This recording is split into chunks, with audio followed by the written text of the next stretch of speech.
Hey guys, welcome to 2020. This is the Game Dev Discussion Podcast. We're on episode 35. I hope you all had a good break, good Christmas, good New Year. And we're back with episode 35 with Kem Yaralioglu. I know I've just butchered your name and I'm so sorry, dude. Dude, it's fine. Like, not many people can pronounce it correctly, so no problem. Dude, I think that's you've definitely set the bar on a harder second name. I don't know why that's a tongue twister, but yeah, dude, materials artist of Frontier, and you're the sort of founder and owner of Experience Points. Yep. Speaking. You have a good break? Yeah, pretty good holiday, man. Went to Rome, looked around some history, tried some good food. Christmas break's always a nice one as well. But happy to be in the new year and get back on the personal projects. Dude, I'm kind of jealous of Rome, man. That's after going to Malmo and like just getting so absorbed in this, like taking reference. I know you're a materials artist as well, so you probably get this. Like just taking loads of photos and be like, I want to make that. I want to make that in design. Dude, in the museum, I'm pretty sure people thought I was crazy because I was taking pictures of the floor at some point, and sometimes I'd be taking pictures of the ceiling, and obviously they just have no idea what's going on. But yeah, I collected so many pictures. I kind of want to start kind of like a Rome series of substances. Yeah. Like I have so many personal projects on the go at the moment. It's kind of, you need to pick and choose at some point. I can feel for you because I know you're same as me. You're spinning a lot of plates. Obviously, you've got your job, you got your personal stuff, you got experience points. So yeah, you're spinning quite a few plates. Yes, it's quite a lot. I actually had a mini burnout like maybe a month ago, 2 months ago. Like I know exactly what triggered it, but I don't think it was the workload. Actually, funny enough, like I think it kind of ties into what Josh Lynch was saying in his podcast. To be honest, like I think people tend to do so much work that when you finally stop, it kind of just your brain doesn't really know what's happening anymore, and it just kind of causes a burnout. There's loads of ways of it happening. Yeah, it's almost like you're going a million miles an hour. I think I know what you mean. Like you're going a million miles an hour, and then you sort of you just take what you think is going to be just a small break, and that small break becomes a big break. Yeah, exactly. And then you can't get back on it again. Yeah, 100%. But yeah, I think you just have to kind of not have too many plays going on at the same time, and I think that comes through just experience, like learning where your limitations are. So, speaking of experience points, you've obviously you're doing really well, man. I've been really impressed with how the website's grown, and also the community. I mean, I love the fact that you've started a community with it. Yeah, I'll be completely honest. The community thing wasn't like in the initial plan when I launched it, like the Discord, but it just kind of came out of it naturally. So, okay, there's a lot of I've got a lot of questions about this because I know when I first saw it. And I'm sure a lot of people shared this same thought. I was kind of like, okay, you're kind of like 8 level. And my initial thought was, okay, so what's the difference between this guy and 8 level? So in your words, like, because I know that's probably something you've probably been posed with multiple times. Yeah. When you were starting this thing, why start it? What was your point of difference between you guys and 8 level?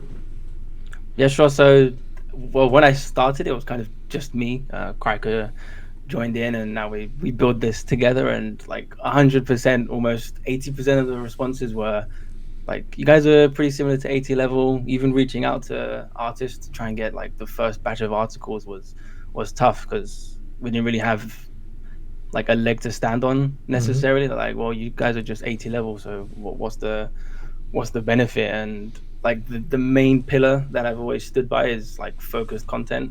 Like it's just dedicated to environment art, and I think what 80 level has, they've done a great job. Corel's been doing a fantastic thing for the industry, and I even wrote an article for them, so yeah, I really appreciate what they're doing. But for me as an environment artist, sometimes I just want to go to a website where I know 100% what I'm going to find.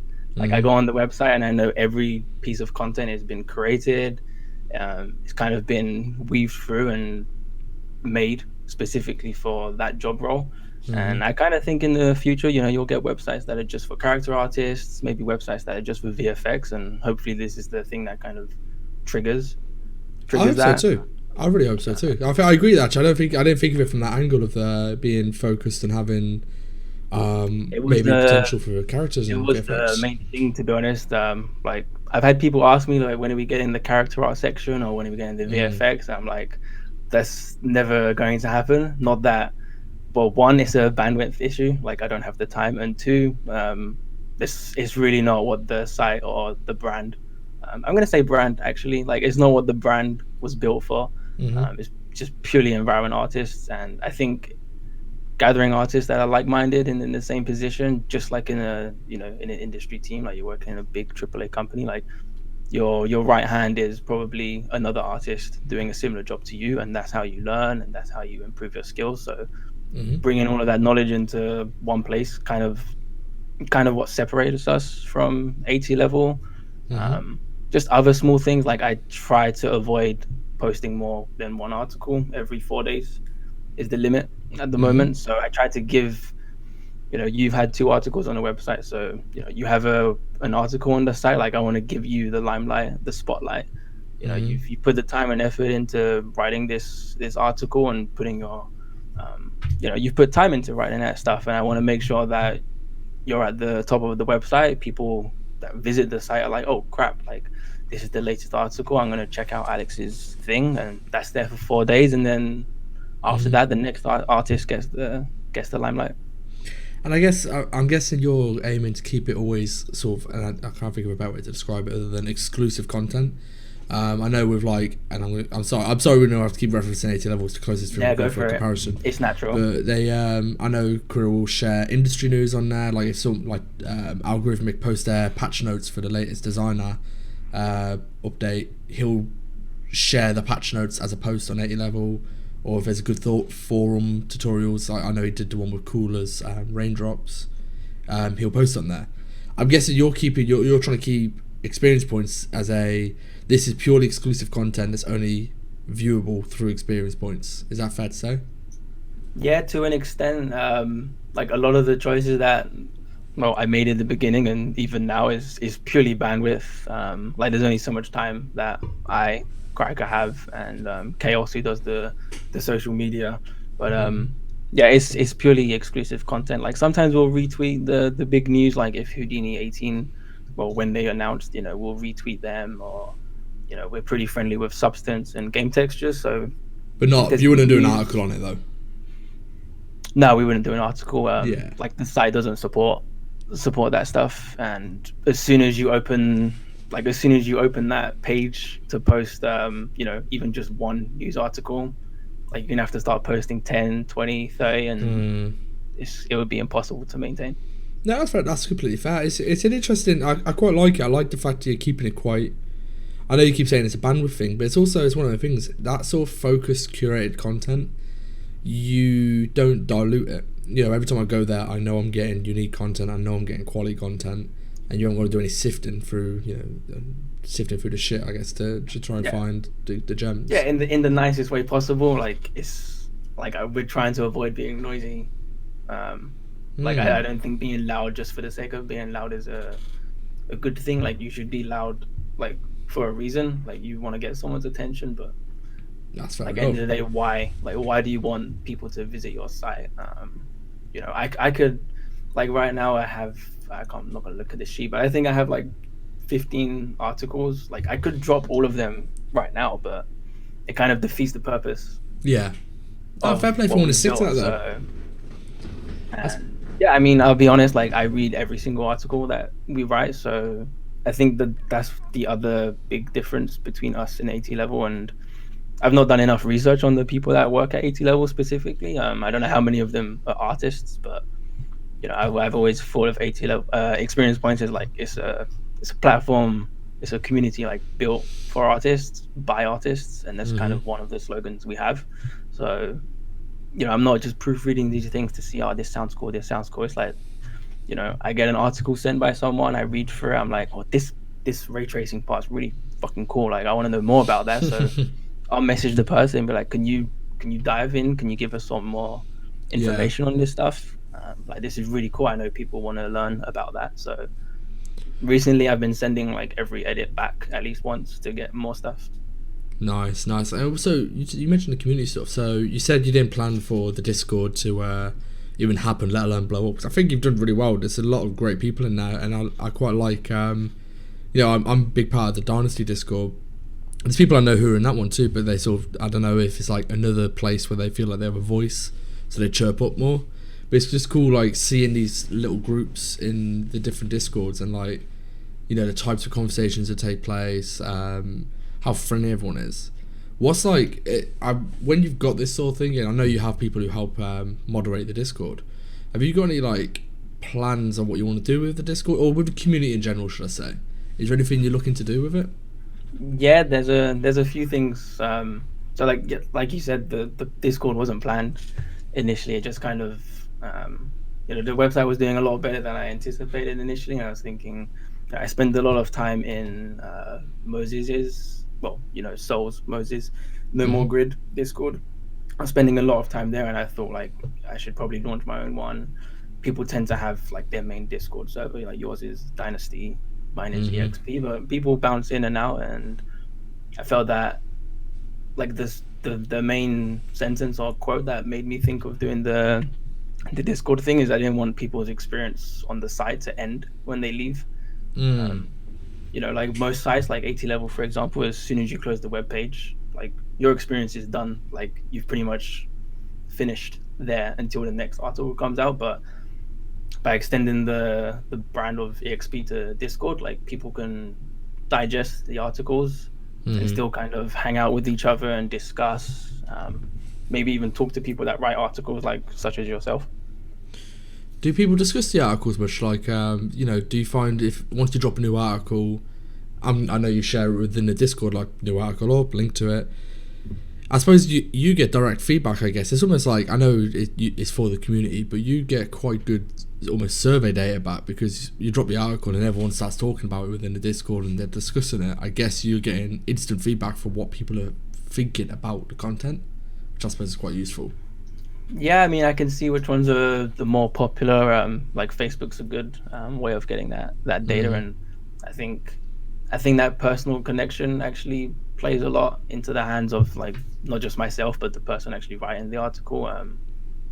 They can actually speak to me. Like Vincent Rosier, for example, is a huge idol of mine. Like just being able to talk to him on Discord like a, I guess, casual friend. Like it's not something you can achieve on another platform at this moment in time, I don't think. So, even students being able to talk to like Javier Perez in the Discord, or other big names like Tim Simpson or even Alec. It's not something they can get anywhere else. So that's like an exclusive thing the Discord server provides, and obviously Dynasty has this as well. I have to admit, you mentioned Tim and Vincent. I have enjoyed the Q&As. They've been quite refreshing. It reminds me of when you used to I don't know if you used to buy like the old 3D artist magazines and stuff, and you'd see a Q&A come out, and it was just like it wasn't so intense like with an article or even with the podcast. I suppose like it's quite intense. You have to digest the information quite. You have to sit and digest it. Whereas with Q&As, it's almost like popcorn fun. I quite enjoy them, especially Tim's. Tim's was gave me a chuckle or two. I had to get the answer for your question. Yeah, I not let that go unanswered. I remember you mentioned it. I saw it in the article and I was like, oh shit, you actually asked it. I can't believe this. Yeah, of course I wouldn't. I mean, you should probably tell the readers that are listening what your question was, to be honest. Wasn't it like how he keeps his head so shiny? I can't remember how I phrased that. Yeah, it was how he keeps his head so shiny. Yeah. That's the question for him. Oh, and what was the answer again? I think it was like unicorn. That was it. Something shampoo. I'm not sure. Oh mate, Tim's a pretty guy. I remember he did the. It was a good laugh. A good laugh. He did the Q&A with Lincoln Hughes as well, didn't he? On his YouTube channel, they did I think they had a couple of drinks and did a Q&A, which was quite. They did a Q&A as well. Funny enough, you mentioned Lincoln actually. So I'm actually gonna do a Q&A with him. Really? In the new year, hopefully. So he's in the server. He's super friendly. Like so it's great to have people like that. But like to come back to your question, like the plans for the community. Yeah. Like the Q&A thing was just a happy accident, to be honest. Like I'll be 100% honest with you. I had Gold Pandas. He did an article initially, and it was kind of more Q&A than a traditional article, like the ones that are on the website. And I didn't really want to release this like standalone thing that just didn't fit the platform. Yeah. So I held on to it for almost 3 months, 4 months, and I'm so sorry to him. I keep apologizing.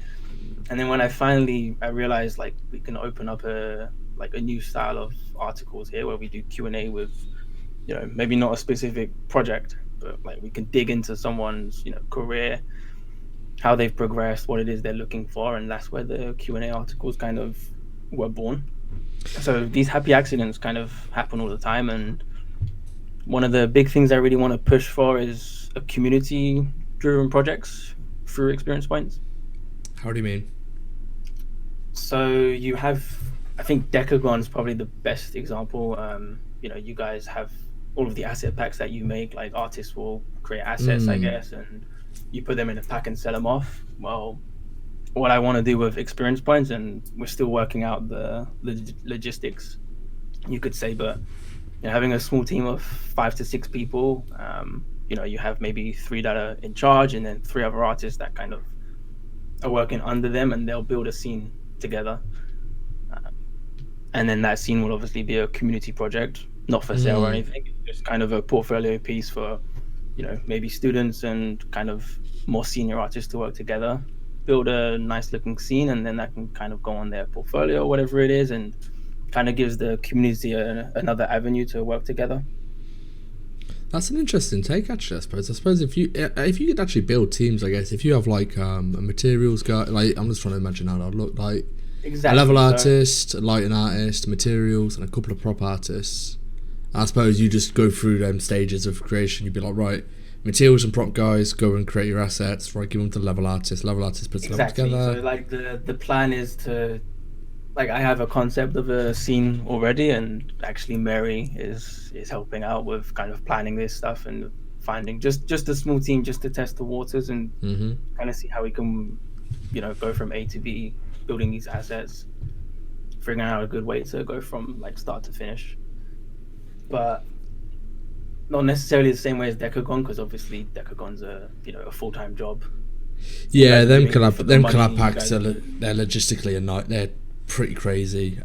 Exactly, but for this one, like EXP has like 4 main pillars, and this one hits community really, really strong.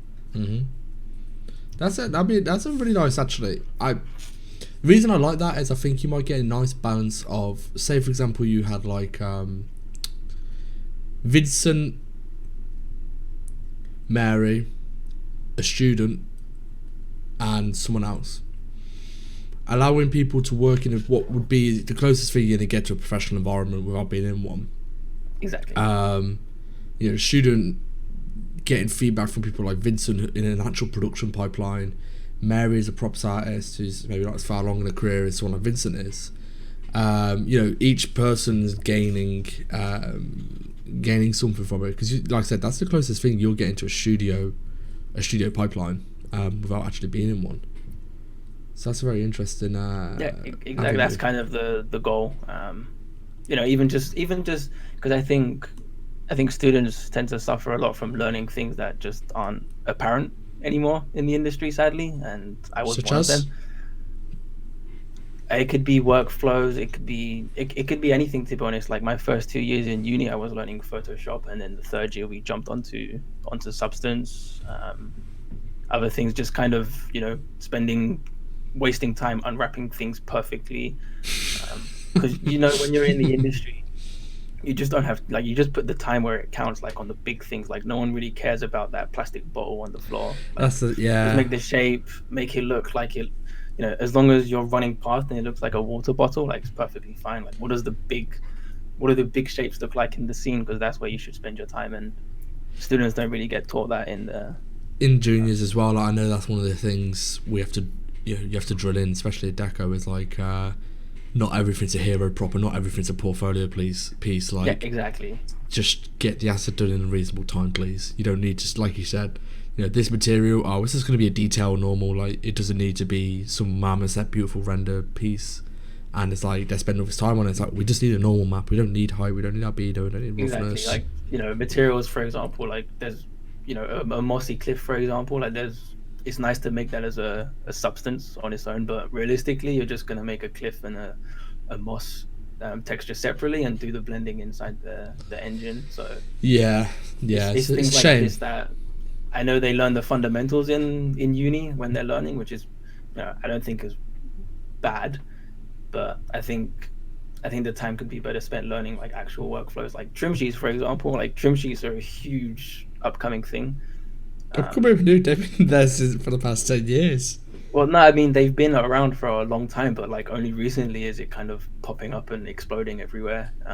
Like I know Torfrig's one sheet environment from years and years ago Yeah, I is remember still that. trending around, but you see so many people making trim sheet environments now, and they're kind of becoming popular, like Quixel Mega Scan scenes, and those are the kind of things I think students should start being taught.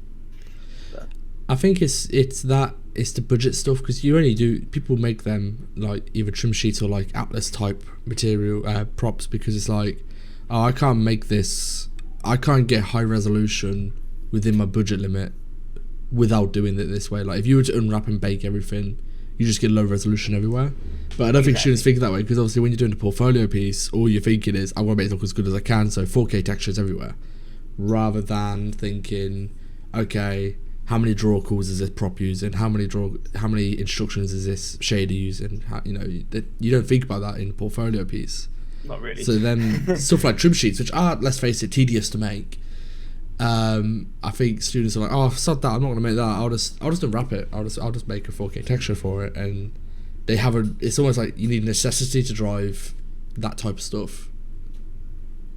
Yeah, 100%. It's one of the like trim sheets. You can change your environment so quickly if you set it up. If you do the prep work beforehand, and I think if you don't really understand what's like the potential is, obviously you're not gonna you won't look into it. You won't spend the time to set it up. So it makes sense to fall back to I'll just unwrap and make a high poly and bake it, because you know what the result is for that workflow. Yeah, dude. So speaking of community, are you gonna be coming to the Dynasty meetup in Nottingham? Yeah, I'll buy my ticket straight after this. After we finish talking. But yeah, I'm going to be at the Dynasty meetup. It's going to be really fun actually to meet. Like I have no idea how many people are turning up, but like regardless, it will be pretty epic to see everyone. I think at the moment we've got the sign up count at about 50. I think mid 50s. But I know there's quite a few studios, so I know Dambuster guys will be coming, and I doubt they'll be signing up. But yeah, no, it's going to be interesting, because especially since it's almost bringing a few communities together, because obviously it's a Dynasty meetup, that's what's been organised as, but there's key stuff from Deca going, so there's me, Michael Kinsley's the lead artist, Hannah Watts, who's one of the senior / lead artists. You got you coming, who's like experience points, and I imagine there's going to be quite a few people coming because you're there. So it's quite interesting. It's always bringing a few communities together, and then obviously studios. I know a few Rocksteady guys come in, Playground Games, Ubisoft, Cool. Dambuster. So it's like it's interesting. I'm like, you got these learning communities coming together, and a couple of people from studios. I'm guessing since it's been shared on LinkedIn, there's probably gonna be a couple of recruiters probably showing their faces. It's a curious one. But I suppose it'd be. Do you ever consider doing any meetups in the future? Experience points meetups, I mean. Yeah, 100%. Like we have, I mean, it was the last minute thing, but we'll be at EGX Res in March. Is that a game meetup, or is that a game, or is that like dev? It's like a game convention, so it's just going to be a couple people from the EXP server that are going to turn up, and obviously everyone's welcome. But it's like a mini Gamescom, if you will. Right, I see. So it's just an opportunity for people to kind of meet others from the EXP server. Nice. But yeah, I'll be there. I think there's like 10 people that are going right now, so it's going to be fun. I think it's always a great opportunity, like to network with other industry people. And it's actually one of the few things I didn't really understand how to do when I was a student. I'll be honest. Yeah. Like people were always like, you should network, and I had no idea what the hell that meant at the time. That term's kind of bullshit to me. I'm like, when people are like, oh yeah, I want to go to network, like you're just trying to build relationships. That's what you're trying to do. Like when you go out, so if they go to EGX, for example, or they come to the Dynasty meetup, it's like going with people, having a drink with them, having a laugh, getting to know them as a person. You're not really networking, you're just building relationships with these people who are becoming genuine friends, genuine people you know. That's networking. Yeah, This exactly. word is so tainted by. Yeah, but you hear networking as a whatever junior graduate, whatever you want to call it, and you kind of you instantly think like, oh my god, like I need to Spam suck up LinkedIn. to them or whatever, or I need to talk to them and ask them like what they need for like a candidate to get into the job or like the studio. But like you say, it's just talking to people, like just being a human being. Yeah, You know, and exactly. even holiday seasons, like just like you don't have to message someone for a need or like a specific reason. Like you can just happily message someone like, "Hey, how was your Christmas?" And that person's gonna instantly like they're gonna feel good. Like you've remembered them, and they're just asking like how your Christmas was, and like that goes a long way. Yeah, the one which gets me, the one which I used to reply to everybody. I've stopped doing it now. Just when people, if I just get a message with an image saying, "Hey, could you give me feedback?" and that's it. And I don't even know the person. There's no hello or I know the feeling. pleasantries. I'm like, you know what? No, I'm too busy to talk to everyone now. I'm like, if I get round to it, I'll get back to them. I'm like, if you can't be polite enough to even say hello, I don't know the person. If it's like a past friend or someone I've spoken to in the past, and then they hit me up, I'm like, yeah, fine, I know the person. But we're Yeah, complete strangers who've never said a word to me. Connect with me on LinkedIn and then drop me an inbox like, here's an image. Hey, can you just give me some feedback? One, they're not even asking what they I want can't. feedback on. Like, what do you want me to say? Like, there's no direction to what you want me to say. No formalities, no pleasantries, no manners. I'm like, you know what? If I get to, yeah, great. If I don't, I'm not losing any sleep. Yeah, Um, I agree with you completely, dude. Like 100%. Speaking Like of it like, happens all the time. So yeah, well, you, I'm you with you on mentioned like this. the sort of the juniors and grads and stuff. There's something which I think people will find quite interesting because I didn't know this until you just told me. So you're born in London and you're currently based in it's Cambridge, isn't it? It's Frontier. Cambridge. Yeah. Yeah, but you've worked in 3 different countries. So it was France, Germany, and Russia. Yep. So which came first? Which was the first one you left England for? Uh, Germany. So I probably had the worst like entrance into the game industry, to be honest. Go on, story like time. Let's hear it. like I'm still shocked that I bounced back, and like you can bounce back. So I graduated in August Mhm. 2016, and then July I went to Germany straight away. Like I actually managed to get a job straight out of uni, and then 3 or 4 weeks into the job, Good Game Studios, that was the studio in Germany, Mhm. they fired 600 people, which was half their company. And obviously, I was one of the 600 people because I had just joined. So basically, I had moved my entire life to Germany, and then 3 weeks later, I had to pack everything back up and go back to London. Obviously, you feel shit in that moment because you kind of had your dream job, and then it's snatched away from you instantly, and you kind of have to go back on the job hunt again as a graduate, which is How already long were you there for? Sorry. like 3 4 weeks. Oh shit. Okay. Yeah, so that feels shit. Like you've just kind of you had success and then suddenly it's snatched away. So you got to go back to the drawing board. And I think moving to Germany kind of unlocked the door to Russia Mhm. because they kind of they saw, okay, this guy's willing to move abroad. We need a material artist. Let's give him a chance. So after Mhm. like 2 months of hunting, managed to land a job at Spurasoft, which is kind of an outsourcing studio. Okay. But they work collaboratively with Ubisoft on Rainbow Six Siege and like tons of other projects like Halo, most of the EA titles, and like Assassin's Creed, etc. So like they Okay. work on most of the big blockbusters. And I moved to Russia for Mhm. 8 months, and that's where I was able to work on Rainbow Six Siege, like as pretty much the only texture artist. And that's where I found my passion for substance.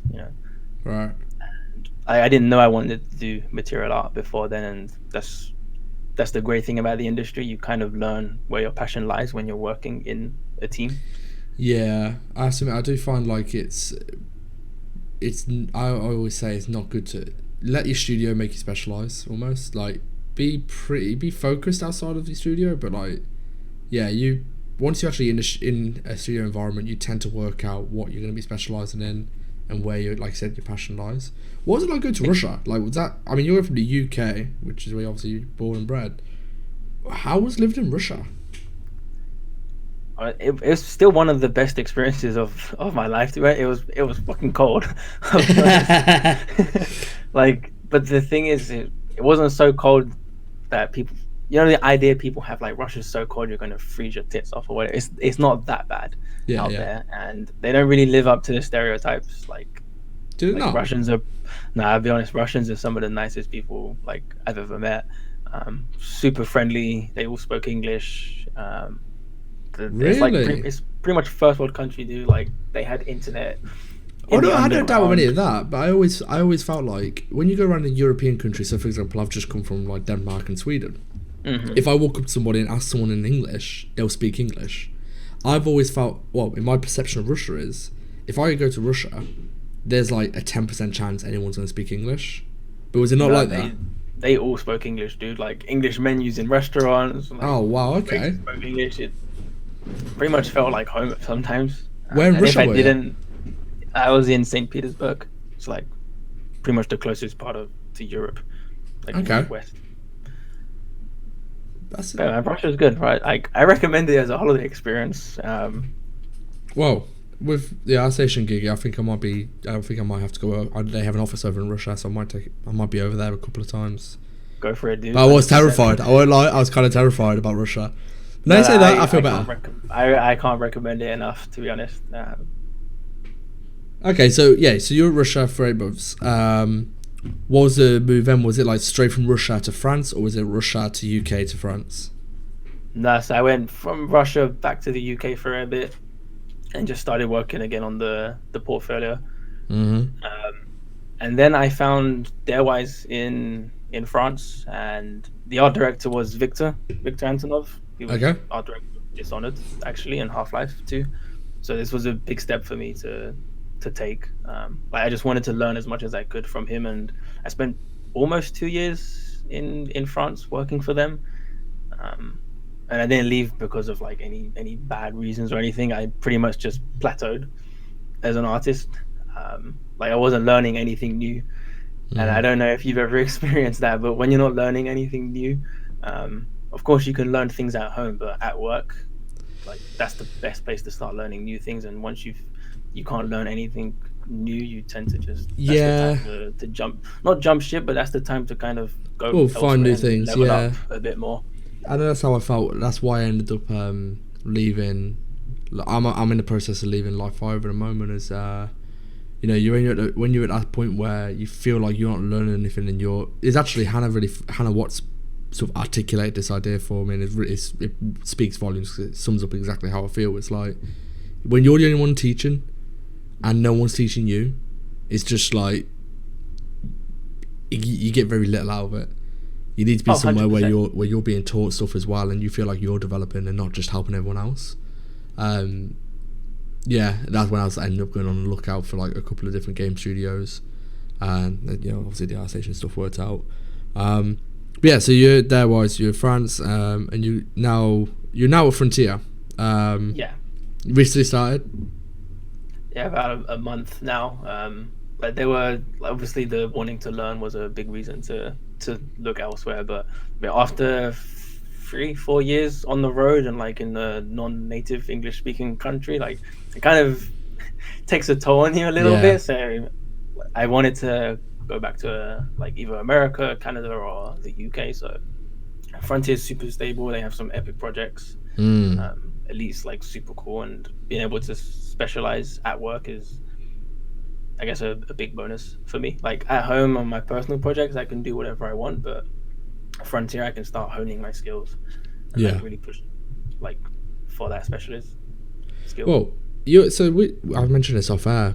You're kind of a guy that is carving a niche as I don't want to call it a materials artist, because you're almost like a procedural artist, because you've done, obviously there's all the substance design and stuff, which is sick. You've done a artificial learning course in Houdini. You've dabbled in World Machine. So you're sort of in that procedural area. What is interested you about the like, is it material art and you're just interested in materials, and it's not necessarily the fact that it's procedural you like? No, I love everything procedural, dude. it has its pros and cons, 100%. But I think being able to change things so quickly and it kind of follows rules and logic is I guess you could say like it's a beautiful thing. To be honest, like you can't reach the same level as someone making a hero piece, like never. Um, but for speed and just kind of iteration time, procedural is so much fun. Like sometimes that's how happy accidents occur. Yeah, I do. I love the idea. I've always liked the idea of procedural will set the groundwork for everything else. Like I have seen games where they've tried. So Destiny 2 expansion on Mars. Like for me, that was an example of how not to do procedural. Simply because like you go through the vortex and they're like, oh yeah, infinite levels, and all they've done is like glued blocks together, and there was nothing else to it. There's just these blocks glued together, and you went through it. I quite like seeing like I always think procedural like do that, and then have someone hand dress that level a little bit and make it feel like an actual level. And you know, Division do a great job of that actually. You know, I guess so they procedurally generate the whole city, don't they? And then kind of like at Darewise, for example, the rule we had was kind of in line with what you said. Like 80% of the world that's the groundwork, like that's procedure generated, but you still need 20, 15, 10%, whatever it is, like handcrafted. Like you can't procedurally generate gameplay, in my opinion. Not like really good or memorable gameplay experiences. That's probably like memorable. That has to be handcrafted. But I mean, so with procedural, what tools at the moment interest you? Like obviously you've done your Houdini, artificial learning course. There's a second one coming, by the way. Is there a second one? Nice. So with Houdini, tell people about them two courses. Tell them about the first one and talk about the second one. Yeah, so the first one is just I don't want to say just, like the first one's an introduction to Houdini. Like Houdini is a monstrous package, and I think it's like the most steep to learn, but once you learn it, it empowers you so much. So the first course I released is focusing just on the terrain and kind of how to manipulate the nodes that Houdini provides, give you a brief overview of the UI, just kind of to get you comfortable with how the software works, show you all of the basic nodes that allow you to create terrain. So go from a basic, Voronoi noise to either a canyon or a mountain. And, we use nodes such as the terracing tool to create the canyon. We go through like the erosion nodes, a bit of the distort to break up the procedural like feel or look of it. So the first one is just a brief overview of all these things. So yeah. And then the second video, we dive into the scattering, so kind of how to procedurally scatter assets on your terrain that you've made. Okay. So this will release soon, and the idea is, you might have a mountain or a grassland range, and you're going to use the scattering nodes to like procedurally place the trees, and then around the trees you might have some shrubs, and next to the shrubs there'll be some rocks, and regardless of what terrain you pipe into it, like all of that logic will propagate and always be the same. Yeah, I'm looking at. I'm actually looking to. I want to watch that course. Once I finished a couple of projects I've got going on at the moment, I do want to watch that course because when I was in Malta, in Valletta, they have like the old town. Like is got these buildings like with these window balconies like all across, big wooden balconies, and they're all like the same design but different levels of wear, paint colors, open close windows, stuff hanging out windows. And I was looking, I was like, if I model one of them really really nice, and I piped this into Houdini, I'm gonna be able to make like a whole street of variation, and that's where Houdini piques my interest, is like the architectural side of stuff. There's building streets to quickly give me like a groundwork of a level, and then I can go in and, like I said, hand place, tell little mini stories. Yeah, 100%. Like I haven't dived into the building side of things, but like I know the logic, kind of like how you would set it up, and you could draw splines and have it place like 4-meter buildings like every 4 meters, and whatever you build in that 4 meters is going to just like randomly get placed. Yeah. I mean, do you find, so I know for me, for materials, it sits in a weird place because during my day job it's all very stylized, and then with Decagon it's either I'm doing like a lot of project management or propping. Yeah, it's all very artistic, it's all very expressive, it's all very, the only way I can describe it is artistic. I get to design app, and I don't have any burnout. I'm not fatigued because you're just using I feel like I'm using a completely different part of my brain where I'm using logic and maths and problem solving rather than just, like when you're in ZBrush and you're sculpting something, you're just sculpting and you sort of go into autopilot and you go. Design art, I feel like it taps into a different part of my brain, and that's why I don't get fatigued between these different projects. Do you feel the same way? Oh, 100%, dude. Like projects where it's substance based or node based, or like you said, mathematical, like any logic, I can work on those projects until 4 in the morning, no problem, and not feel tired. But when it comes to, like, I don't know, set dressing a scene, for example, at some point I will get tired, and that's not a lack of like artistic passion in It my just opinion. drains.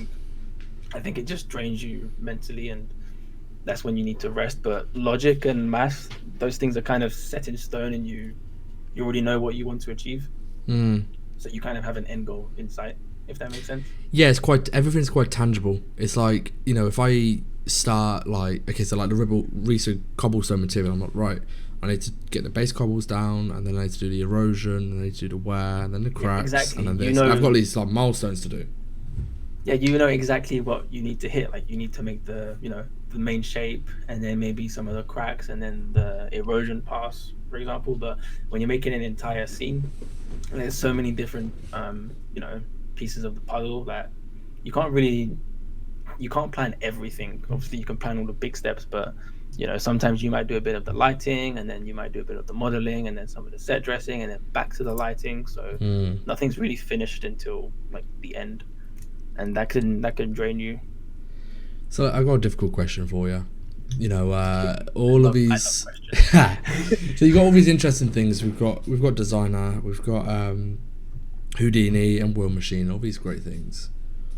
And we're purely constructed to like procedural generation art.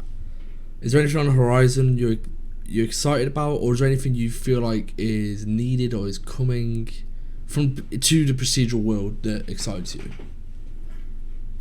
So like something new. Yeah, something new, something you want to see, something that is already on the way. Like, what about the procedural world? Like, it just whets the appetite. That's a tough question, dude. Like, that is a tough question because there's so many. So I'll give you an example. Like, for example, I saw Jeremy do a video on Houdini where he was like, he had a folder of high poly rocks, and he set up Houdini where he presses a button, and what he'll do is he'll like voxelize, smooth, decimate, UV, and then bake with rocks, and it just is that press of a button. And the thing I'd like to see is the same type of thing, but with photogrammetry. When you take a photogrammetry piece, there's a lot of cleanup to do to make it usable. Yeah, you want to automate that. Yeah, so that's the sort of thing I see, but that's super minor. Is there anything you think of which you're like, from a procedural point of view, you're like, if I could just do this, if I could just do this? Yeah, I mean, there's something I'm building as a personal, like, I say personal project, but like, it's essentially a procedural biome tool in a sense.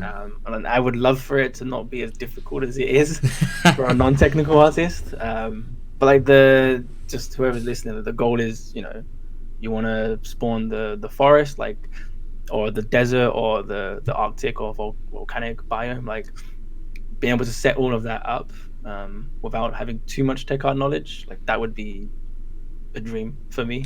And I kind of have something set up right now, but I've only been able to do it because of the knowledge I got from my tech art lead at Darewise. So tools that kind of let you procedurally change like huge chunks of an environment and it still looks impressive is what I would want. Because I think all of the automated stuff exists. It's just piecing it together. Like the stuff that Jeremy did, I'm sure it takes time to do, but the nodes exist, if that makes sense. Imagine this is a tool. Like you build a level, you got like an asset library. Yeah. You build like a meadow, like there's some trees, some rocks, some grass, a stream. I can see it. And all there is a temperature slide. And you slide it down to low, and everything gets snow, and you build up snow, and the weather changes to snow, this trees. Sort of stuff I would love. And you can, because we kind of had something like that there, where it's like you can do this stuff, but the problem is you have to bridge Houdini and Unreal, for example, with Yeah. blueprints. And I think that sort of stuff needs to be made a bit easier for, small teams or just people working on personal projects. Like that stuff would be amazing. Being able to change your slider from like, I don't know, 7,000 temperature, and you've got all these like tropical plants, and then you go down to maybe 0, and then suddenly everything freezes over and all the plants close. Or Like maybe that go would be further than fucking that. You got amazing. like middle, which is like summer. Obviously low is winter, and you go up to like scale up to 10, say for example, and it goes to like desert, but then you scale up to 100 and it goes to volcano, lava, ash, all that sort of shit. I mean, Yeah, that would be epic. I think I would love to see Houdini and Unreal do more together, because for example, at the moment I'm doing a mega scan scene. I'm only using Quixel stuff, and it's been quite eye opening actually doing it just firsthand. Because I'm only using Megascans assets, and the way Megascans is bridged into Unreal, I'm like, I can select a few material, like grab these 3 materials, these 3 I want to blend, press blend. It'll create a blend material for me where I have all control over water, over contrast, the pattern. I can just grab assets from this library and just throw them across. And I've got all this control, but it's like it's integrated in, and that's what makes it so powerful. I'm like, you imagine that if you could build all this stuff in Houdini and get it to bridge nicely into blueprints. Because Quixel kind of bridges into the shader stuff. It's like that's where its big link is. Houdini into blueprint would be amazing. I think the foundation's there. It just needs to. It either needs more demand or, I think it would need more demand, because like the foundation is there. Like you can take tools that you build into Unity or Unreal, but it's very cumbersome. It's still very buggy. So I think the more people that start to use this and start to speak up, like this needs to be easier. Like this should not be this difficult to do, for example. Then obviously things will start improving, and it's the same way that Quixel's bridge. Now that it's free, they're gonna get so much more feedback on just kind of how their tool works and how the bridge works, that it's gonna improve in 2020 like exponentially. At least I believe so. Yeah, I think it will. I mean, I've already got a couple of gripes. Like for example, in Unreal, assets aren't named the same as what they are in Bridge. So in Bridge, if there's something called like rubble, bricks, whatever, if I search rubble, they're named slightly differently. It doesn't come up, and I'm like, shit, I've got to actually browse through these folders to try and find the asset that I'm looking at. Like in Bridge. my biggest gripe with the Quixel stuff, and it was I'm an organizational freak when it comes to projects. Yeah, I know what's gonna be. Just moving Quixel stuff is not worth it. So you end up with this huge folder that's just a mess. And so that's one of the big things why I'm not using Quixel, and I actually prefer stylized stuff. But in terms of the main gripe on Quixel is just organization. It doesn't. You don't have the power to even organize the stuff you import. Stylized stuff's fun. I'm actually helping this guy I kind of mentoring at the moment, and the thing I found with stylized is on one asset it's really easy to like get your style down. The problem is when you carry that through into an environment, it's so easy to lose your style and not maintain consistency. Like if you're making like a door and you've got these warps and these like bevels and damage, like you then go to make like a guardrail, and a guardrail super straight, you're like, dude, this design language is completely different. Like you need to maintain that, otherwise that's everything gone. Yeah, it's probably so the easiest style to lose. But I think that's where it's important to have either an art director or just someone like in charge that knows what the pillars of the stylization is, because stylized on its own isn't an art style, to be honest. Like you have different varying art styles. Like you've got Overwatch, which is very pastel-y, or you've got Fortnite, which is more saturated and vibrant in the colors, and then Disney's very like tapered in their lines, you could say, and kind of their angles. So I think you got a challenge on with stylized. With realism, I suppose there's little room for maneuver, and I mean obviously there's some, because you've got stuff like Gears of War, which has a particular aesthetic to it. Halo has a particular aesthetic, but with stylized, like, before you can even start making stuff, you need to establish a style. Like you don't get to rely on realism as your style, and that's one of the big challenges I find is like I said, I can design one thing like a door or a pillar or a tileable, but I now have to apply that style to a piece of rope. I have to apply that style to a flag, to a brick wall, and like that's where I find the challenges. Is being able to design a style, but then design that style to absolutely everything in the scene, and it just blows me away when I see people do it. Like I said, Overwatch is a great example. The fact that they're able to maintain that style across Egyptian, across Indian architecture, Nepal, London, and I'm like, it's all Overwatch's style. It's impressive. Like when you see a piece of artwork, like if it's from the map, like the game Overwatch, you know instantly, like, oh shit, that's Overwatch. They have this distinct style that just like screams Overwatch, and I don't know specifically how they achieved it, but it was one of the games we used as a huge benchmark for at Darewise. So I've spent months like dissecting and analyzing how they do it. So we get back to professional stuff. You obviously have sort of pride yourself on being a materials artist. You've been a professional materials artist for a while. You spend most of your time as a designer, I assume, correct? Yeah, it's my favorite software.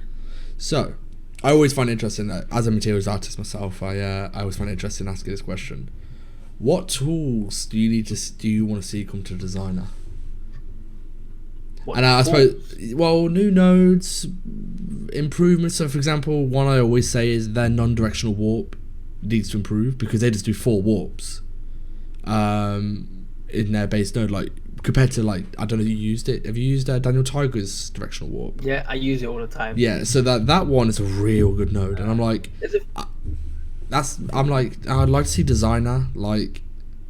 There's a few things actually, but they're more like some are small features, and they kind of come from Houdini. Like, well, let's hear it.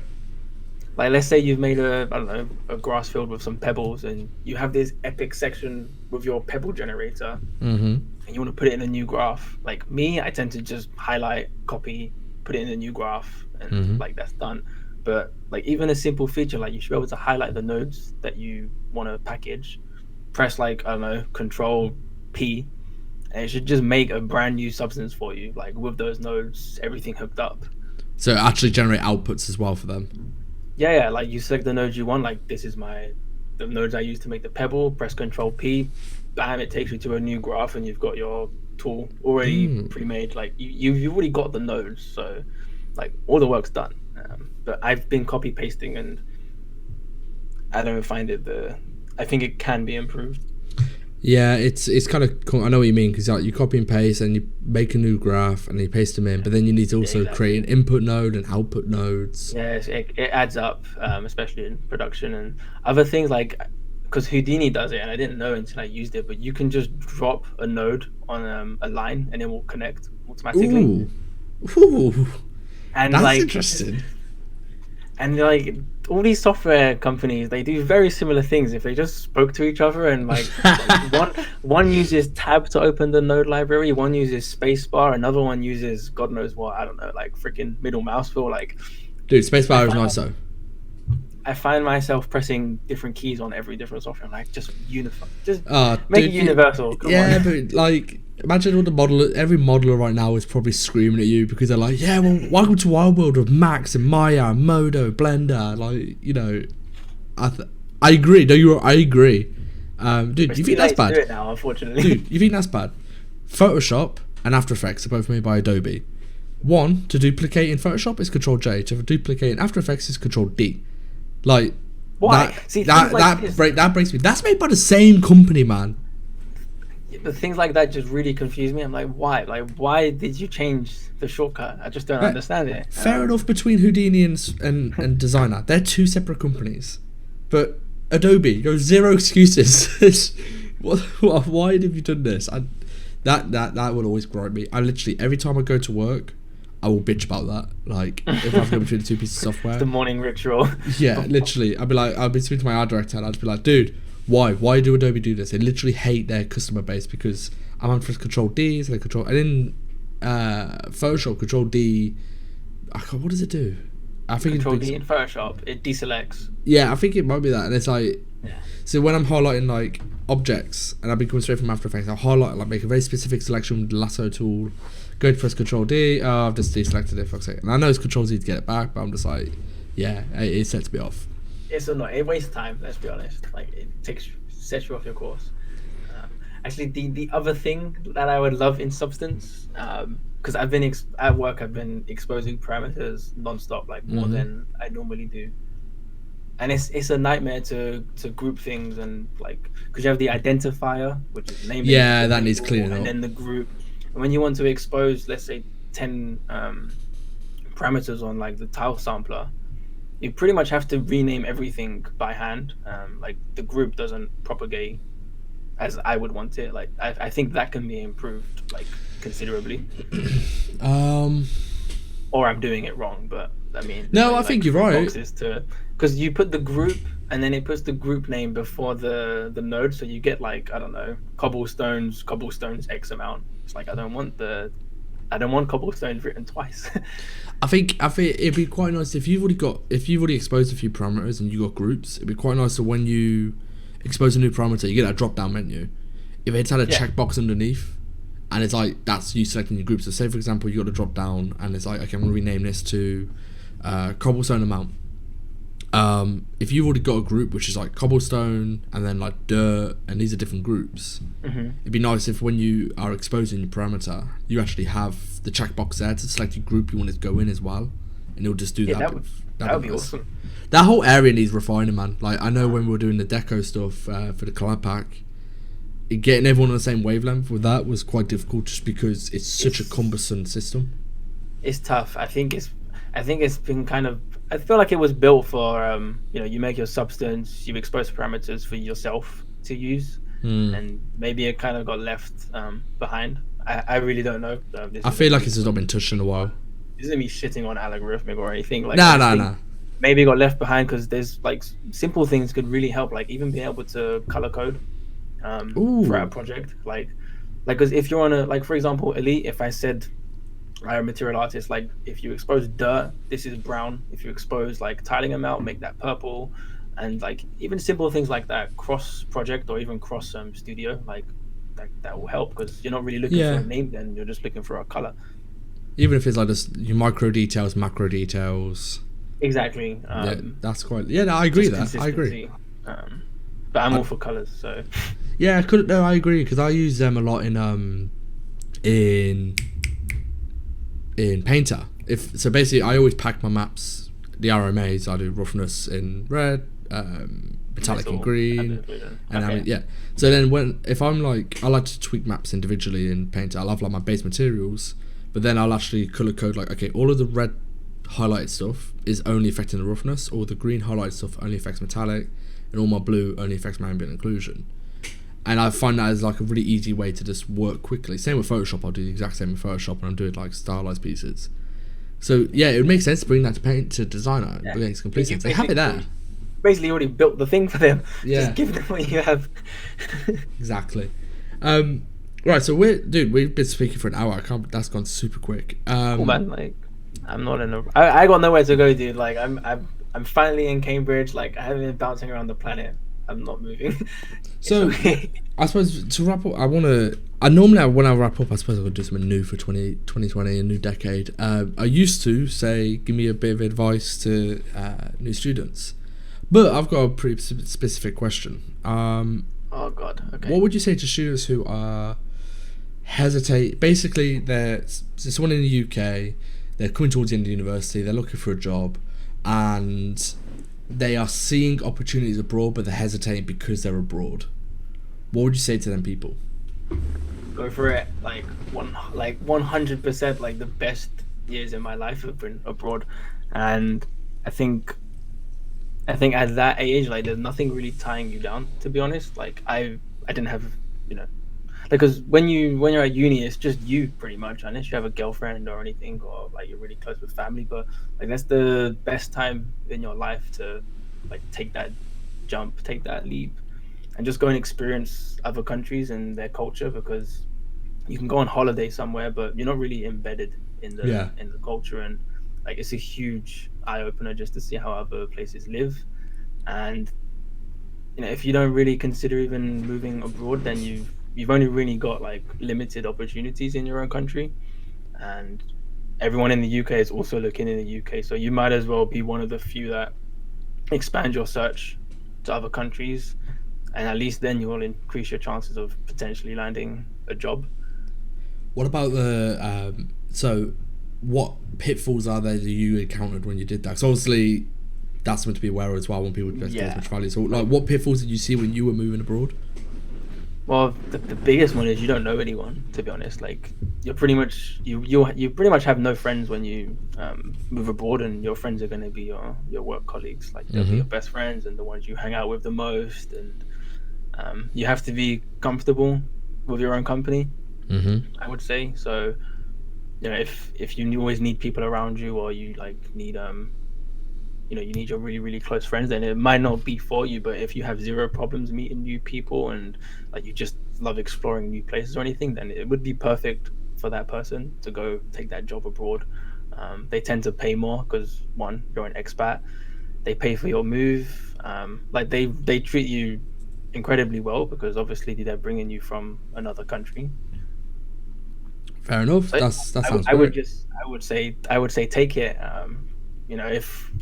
If you don't take the opportunity now when you're like 30 or 35, you might have a wife, some kids, and like being able to hop country won't be as simple as it is now. So Yeah. you might as well explore the world while you can, I would say. And being in the industry like games, like why not do both? Like explore the world, do the job that you love, and then later in your career you can come back to wherever it is you want to be, like what I'm doing, and settle back down. Nice, man. I think people will find a lot of value in that. But Kem, it's been a pleasure talking to you, man. I've really enjoyed it. Been wanting to talk to you for a while. We've been trying to schedule this for a long time. Yeah, we have actually, but it's been an absolute pleasure, dude. This was a lot of fun. So everyone is listening. We spoke previously about the Dynasty meetup. That's on 17th of January in Nottingham. I'll make sure there's a link to the invite in the description. Sign up, come along, come and meet people such as myself, Kem, Jeremy, and a ton more people. And also, please remember, like the podcast, follow it, subscribe to it. Obviously, the more popular it gets, the more people to get to hear some of the great information that people such as Kem is sharing. But, dude, great way to start 2020. Yeah, dude, definitely. Looking forward to it. All right, we're off, guys. Take care. All right, see you, everyone.